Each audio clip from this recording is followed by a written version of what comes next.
Et on est quand même très différents. Là où beaucoup d'applis, clairement, parce que nous on s'est renseigné, on a fait de la recherche et tout, il y avait des applis qu'on connaissait évidemment, là où beaucoup d'applis se ressemblent, Hypnoledge va vraiment se démarquer, quoi.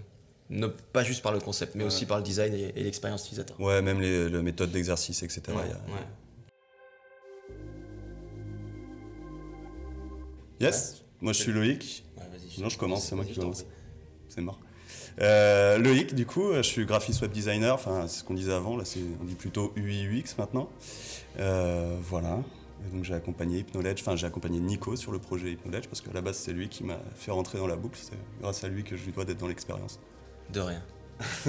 Dans le coup, moi c'est Nico, pareil, designer, pareil c'est des anciens termes, mais webmaster aussi, créateur de site internet. Attention webmaster, attention webmaster. Ouais, mais bon, c'est mine de rien, c'est ce qu'on recherche encore beaucoup sur internet, du moins les gens d'une certaine classe d'âge, on va dire. Et ouais, j'ai rencontré Gershon grâce à un ami qui travaillait déjà avec lui, et puis projet tellement intéressant et surtout tellement imposant que c'était trop gros pour une seule personne, et c'est avec plaisir évidemment que j'ai été voir Loïc, mon collègue, pour qu'on travaille ensemble sur ce projet. Et tout se passe bien puisqu'on va continuer à travailler dessus, donc c'est plutôt cool. On fait vraiment la vanne du bon et du mauvais chasseur. Non, mais je pense que non, je pense que tu serais meilleur que moi. Ouais, non, bah, Plus de bagages je pour pense que c'est répondre à ça. pas si compliqué que ça. Lui, donc c'est la user interface en anglais, UX user experience. En fait, ce qui est assez bizarre, c'est qu'on met UI avant UX, mais généralement dans la production d'une application, c'est dans l'autre ordre. C'est UX d'abord et ensuite on fait l'UI. Donc dans l'UX, pardon, on va avoir toute la détermination de l'arborescence d'un parcours utilisateur, persona, etc. Et on va apporter une structure à une application, donc avec des wireframes, on appelle ça. Et on va avoir on va dire des cases à remplir qui sont des fonctionnalités. Et donc ces cases, on va les remplir avec l'UI. Et là, on va apporter tout ce qui va être la peinture du bâtiment, quoi, avec les choix du mobilier dedans, quoi. Si je dois un peu faire donner une image. C'est ça. C'est vrai qu'habituellement, littéralement, on explique ça juste en termes d'expérience et de... Mais l'expérience, dans l'UX, tu as aussi tout ce qui va être les micro-interactions, et c'est ce qu'on a essayé de mettre aussi énormément dans l'application Hypnoledge, ça va être toutes ces petites Et les applis mobiles nous permettent beaucoup plus de nous amuser justement et de penser ce genre d'interaction, à la différence de sites internet. où on a une utilisation au doigt, on peut avoir du retour haptique, on peut avoir plus de retours sonores. Des sons, des vibrations, on peut même secouer un téléphone pour lancer une action, enfin bref, il y a beaucoup de possibilités maintenant. Voilà, et donc tout ça, ça fait partie de l'UX.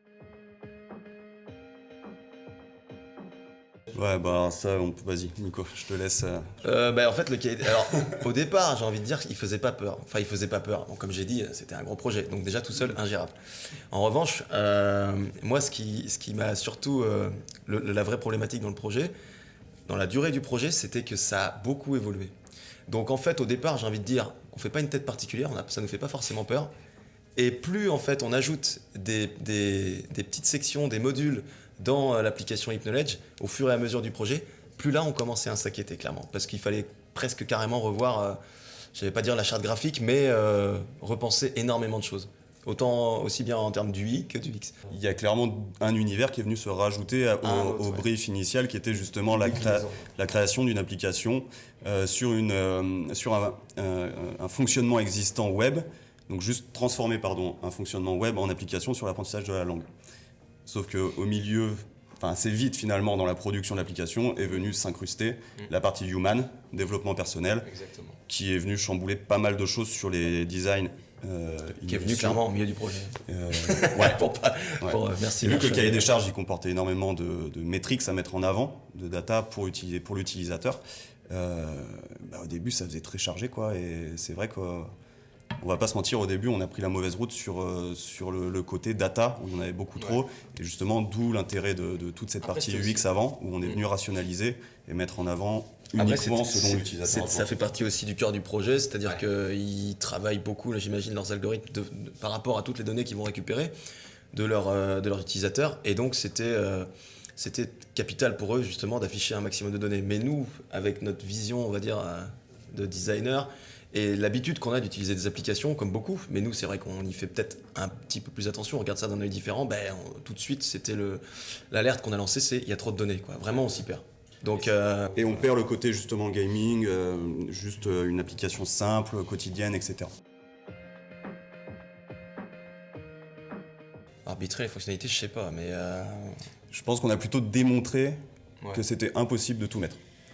On a été à un moment obligé de faire beaucoup de tests et de mettre en évidence que trop de data, ça tue Ouais, l'application. On n'a ouais. plus le plaisir visuel et on perd l'utilisateur. Ouais. Et Donc, puis, ouais, pardon, vas-y. non, j'avais terminé. Non, moi j'allais juste rajouter un truc, c'était par rapport à ça. Étant donné que le projet évoluait, encore une fois, au fur et à mesure des semaines et des mois, et qu'on travaillait aussi en collaboration, au moment où on a commencé les maquettes, on travaillait aussi un peu en collaboration avec l'agence de développement, Snap.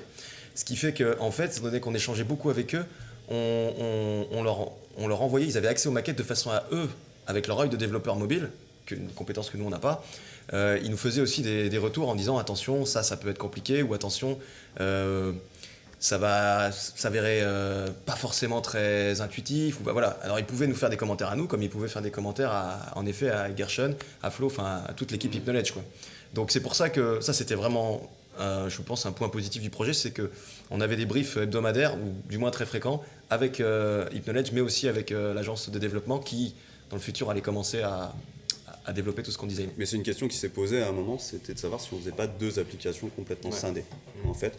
Et après en discutant, et puis à force de recherche, d'échanges, on a trouvé une solution qui est quand même plutôt cool, qui amène deux univers dans l'application avec une espèce de reverse d'univers à l'intérieur, donc ça fait assez gaming. De toute façon, c'était le mot-clé, on va dire, de la production, c'était d'aller sur quelque chose d'assez plaisant, plutôt du jeu que de vraiment de l'apprentissage, quoi. Un jeu d'apprentissage. Donc.